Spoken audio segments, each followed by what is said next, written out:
This is a SnapEd New York video presentation.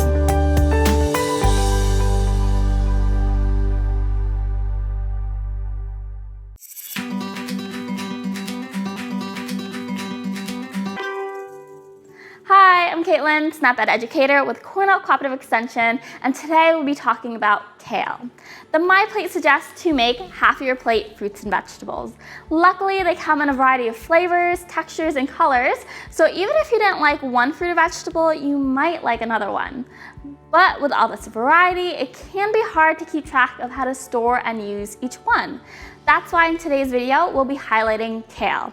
From the store to your kitchen to your plate, you'll learn how to get the most out of your kale and save a little bit of money along the way. Vegetables are organized into 5 subgroups depending on their nutrient content. Kale, along with other dark leafy greens, are in the dark green vegetable group. Similar to dairy, this group of vegetables has calcium, a mineral that's really important for our bones. It also contains B vitamins, which help our cells grow and stay healthy. Kale grows well in cooler months, but it can be available all year round. Try to buy them in season or on sale for the best deal. If possible, check out your local farmers markets because they'll have the freshest varieties and they might have incentive programs to help you stretch your SNAP dollars. You can buy kale frozen.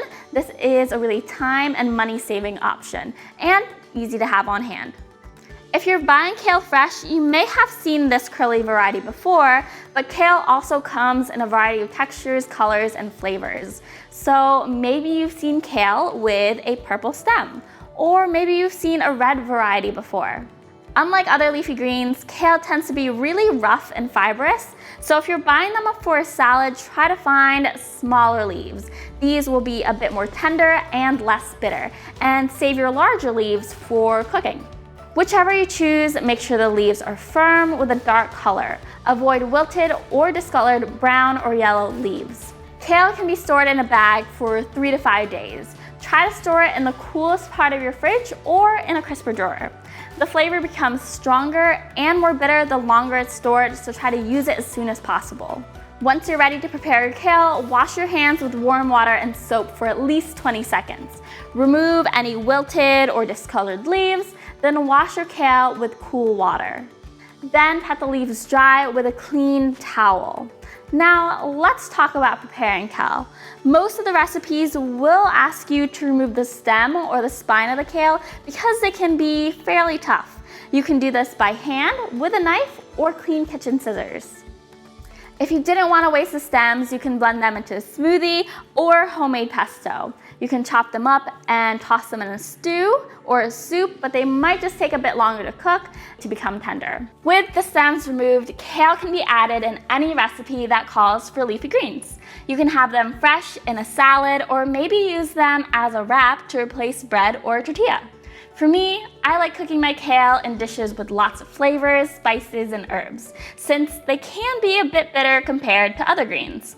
You can add them into a stir fry, pasta dish, or chili. They can also be a great side dish when sauteed or baked with other vegetables. Or just keep it simple by steaming the kale, then seasoning it with lemon juice, some olive oil, a little bit of salt, and pepper.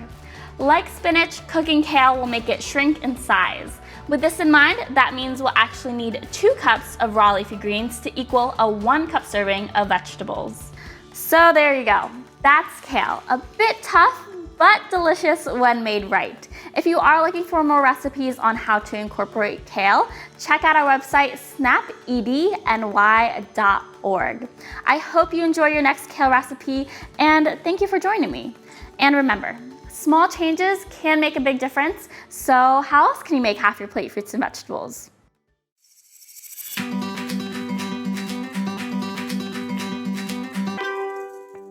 Thank you for joining us today. We know the healthy choice isn't always the easiest choice, but small changes can make a big difference. Start today by getting involved with SnapEd New York. This program is free for those who qualify or receive SNAP benefits. We want to help you save time, save money, and eat healthy. Learn how SnapEd can make a difference in your life.